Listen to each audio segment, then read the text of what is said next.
அஸ்ஸலாமு அலைக்கும் ரஹமத்துல்லாஹி வபரகாத்துஹு. ஒரு ஆணா இருக்கிறது ரொம்ப சாதாரணமான விஷயம் கிடையாது. ஒரு ஆணா பொறக்கிறது ரொம்ப கடினமான ஒரு விஷயம். நம்ம எல்லாம் ஈஸியா சொல்லிர்றோம். "நீ ஆம்பள தானப்பா, உனக்கு என்ன கவல? நீ எங்கே போனாலும் ஜெயிச்சுருவ, வாழ்ந்துருவ." கஷ்டம்.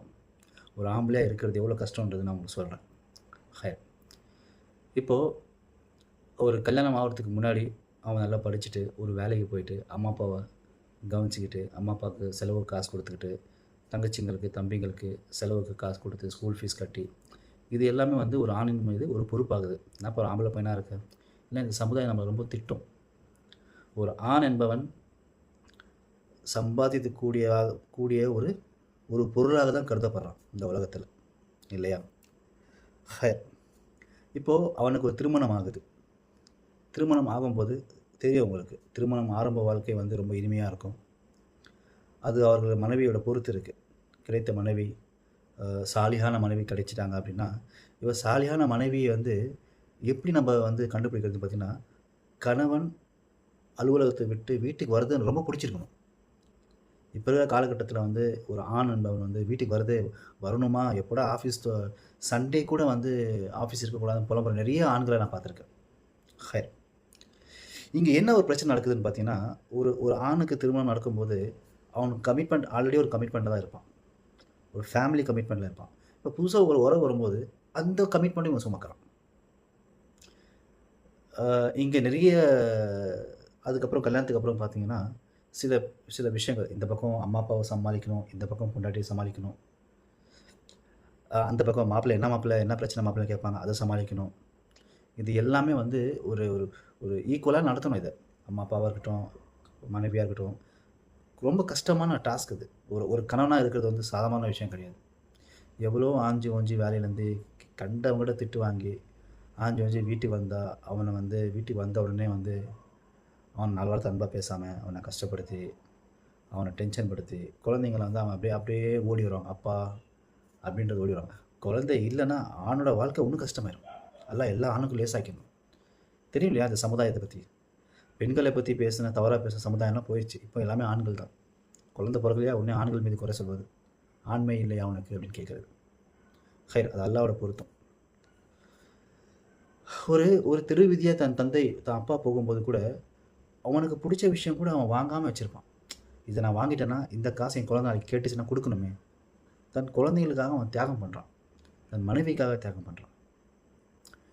என் பையனுக்கு கல்யாணம் ஆயிடுச்சு. என் பையன் என் பேச்சு கேட்க மாட்டேங்கிறான். பொண்டாட்டி பேச்சு கேட்குறான். கொஞ்சம் தாய்மார்கள் கொஞ்சம் யோசிச்சு பாருங்க. கொஞ்சம் அவன் ஏதோ ஒரு யோசனையில வீட்ல உட்கார்றான். ஏதோ பண்றான். உங்கள "என்னப்பா எனக்கு ஹாஸ்பிட்டல் கூட்டு போக மாட்டேங்கிற, கூட்டு போய் காமிக்க மாட்டேங்கிறேன்னு" சொல்லி நீங்க பெத்த பையன் கடமை தான். இல்லன்னு சொல்லல. கொஞ்சம் அவன் பக்கம் கொஞ்சம் சூழ்நிலை யோசிச்சு பார்க்கணும். குழந்தைக்கு ஸ்கூல் ஃபீஸ் கட்டணும்.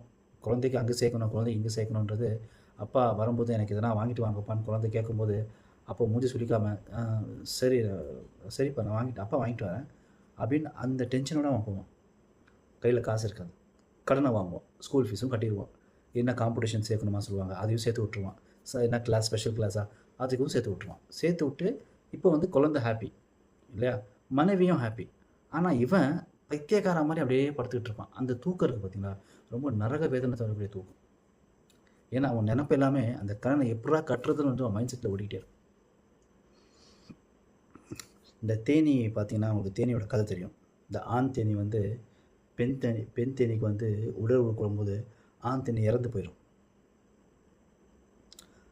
அது இயற்கையா அது இறந்து போயிரும். ஆனா இங்க ஒரு ஆணானவன் சாலிகான மனைவி கிடைக்கல, புரிந்து கொள்ளக்கூடிய தாய்மார்கள் அவனுக்கு கிடைக்கலன்னு சொல்லும்போது, அவன் வாழ்க்கை நிஜமாலே செத்துப்போன வாழ்க்கை தான். சும்மா பிணமா நடந்துட்டு இருக்கான். அவ்வளோதான் அந்த வாழ்க்கை.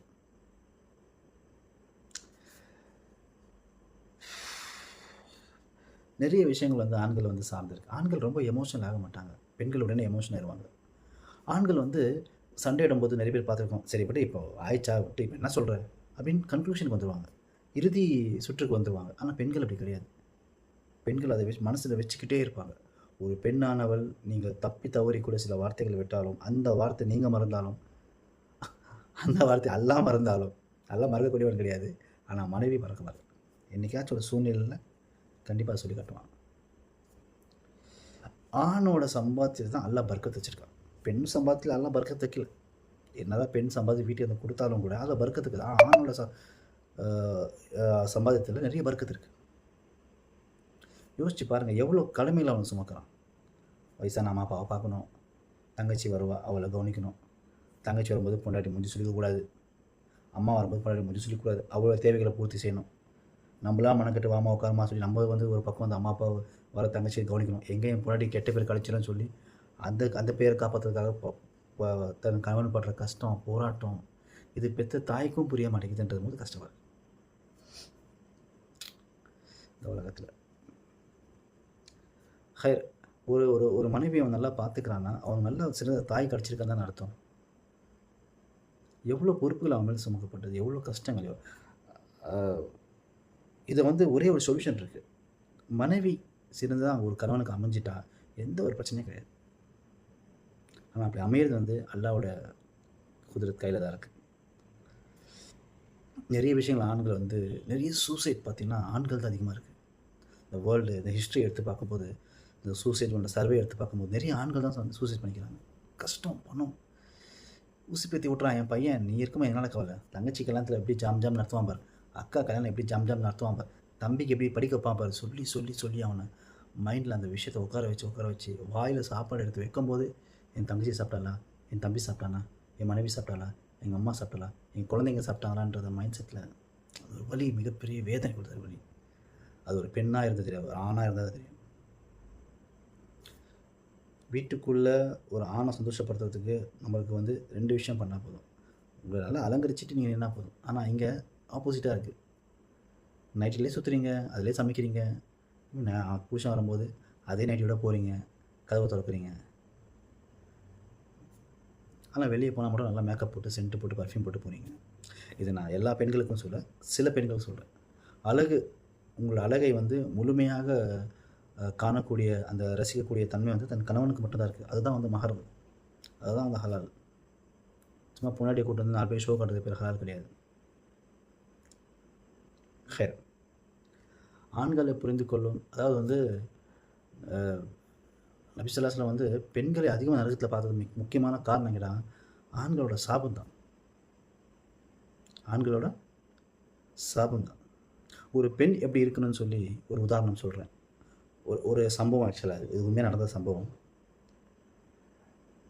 இறைநேசராக இருப்பாங்க. தன்னோட குழந்தைக்கு 3 வயசு குழந்தை ஆக்சுவலாக உடம்பு சரியாமல் வந்து ஜுரத்தில் வந்து படுத்துட்ருக்கு வீட்டில், தனியாக ரூமில் வந்து பார்த்துட்ருக்காங்க. இது வந்து தந்தைக்கும் தெரியும், தாயும் பார்த்துட்ருக்கா. டக்குன்னு வந்து அந்த குழந்தை உடம்பு முடியாமல் வஃபாத் ஆகிடுது. அந்த குழந்தை உடம்பு முடியாமல் வஃபாத் ஆகிடுது. இதை ஏற்கனவே நான் வீடியோவில் அப்டேட் பண்ணியிருக்கேன். வஃபாத் ஆகும்போது அந்த மனைவி வந்து கணவன் வரக்கூடிய நேரம், அது வேலை விட்டு டயர்டாக வரக்கூடிய நேரம், நல்லா குளிச்சு மேக்கப்லாம் போட்டு கணவனுக்கு முன்னாடி போய் நிற்கும்போது கணவன் வந்து அஸ்ஸலாமு அலைக்கும் ரஹ்மத்துல்லாஹி வபரகாத்துஹு சொல்லி சலாம் சொல்லி உள்ளே வரும்போது மனைவியை பார்க்கும்போது வாசம் துறவியோட பூசிட்டு அழகார கலைய மனைவின்னு சொல்லி அடுத்த கட்டத்துக்கு போகிறாங்க. உடலுறவு கொண்டுக்கிறாங்க. உடலுறவு கொள்ளும்போது அதுக்கப்புறம் பார்த்திங்கன்னா மனைவி கேட்குறாங்க கணவன்கிட்ட, என் கணவரே உங்கள்கிட்ட ஒருத்தர் உங்களுக்கு ஒரு அமானத்தான பொருளை கொடுக்குறாரு, அந்த பொருளை அவர் திரும்பி கேட்குறாரு, அதை நமக்கு கொடுத்து தான் ஆகணும், கண்டிப்பாக கொடுத்து தான் ஆகணும், அது எப்படி கொடுக்காமல் இருக்க முடியும், அவன் எப்போ கேட்குறாரோ அப்போ நம்ம கொடுத்துடணும், இல்லைன்னா மிகப்பெரிய பாவமாயிரும், நஷ்டமாயிரும். அப்போ அந்த மனைவி சொல்கிறா, இன்னா லில்லாஹி வ இன்னா இலைஹி ராஜிஊன், நம்ம குழந்தை வஃபாத் ஆகிடுச்சு. யோசிச்சு பாருங்கள், தன்னோட குழந்தை வஃபாத் ஆனது கூட பெருசாக நினைக்காம தன் கணவனோட அந்த தேவையை பூர்த்தி செஞ்சு அந்த அன்பை பெற்று தன்னை தியாகம் பண்ணி, அப்போ கணவனுக்கு எந்த அளவுக்கு முக்கியத்துவம் கொடுக்குறா மனைவி. அதுக்காக எல்லாரும் போய் அந்த மாதிரி விஷயம் இருக்குன்னு நான் சொல்ல வரல, ஒரு உதாரணத்துக்காக நான் சொல்ல வரேன். கணவன் என்பவன் தான் மனைவிக்கான சொர்க்கம்.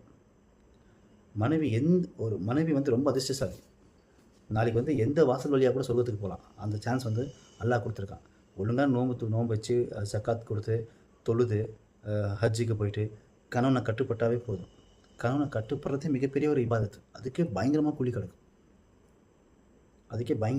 கூலி கிடைக்கும்.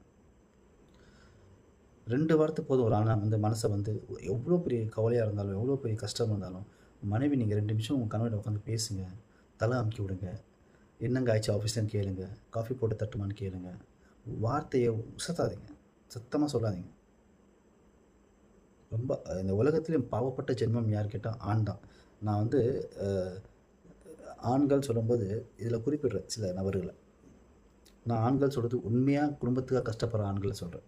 சும்மா வெட்டியாக சுற்றிக்கின்னு தண்ணி அடிச்சுக்கிட்டு கெட்ட சவாசலை வச்சுருக்க ஆம்பளைங்க சொல்ல. உண்மையான ஆம்பளைங்க, கஷ்டப்படுற ஆம்பளைங்க சொல்லிட்டு இருக்கு. அவங்கள நீங்கள் கை விட்டுறாதீங்க. ஒரு ஆண்கிட்ட வந்து காப்பாற்றக்கூடிய திறமையும் அதிகமாக அளவில்லாத அன்பு தரக்கூடிய அந்த அந்த பண்பையும் பார்த்துட்டிங்கன்னா விடாதீங்க. காசு பணம்லாம் விஷயமே கிடையாது. 2மே இருக்கணும். என் கணவனை நான் காப்பாற்றணும், எனக்கு அன்பு செலுத்தணும். இது 2 விஷயம் தான் இருக்கணும். அந்த மாதிரி இருக்கிற கணவனை விட்டுறாதீங்க.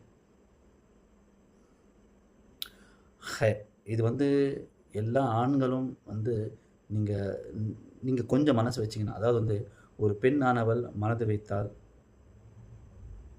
ஒரு பெண் தெரிஞ்சிட்டா போதும், மொத்த குடும்பம் தெரிஞ்சிடும். கணவன் விஷயத்தில் ரொம்ப கவனமாக இருங்க.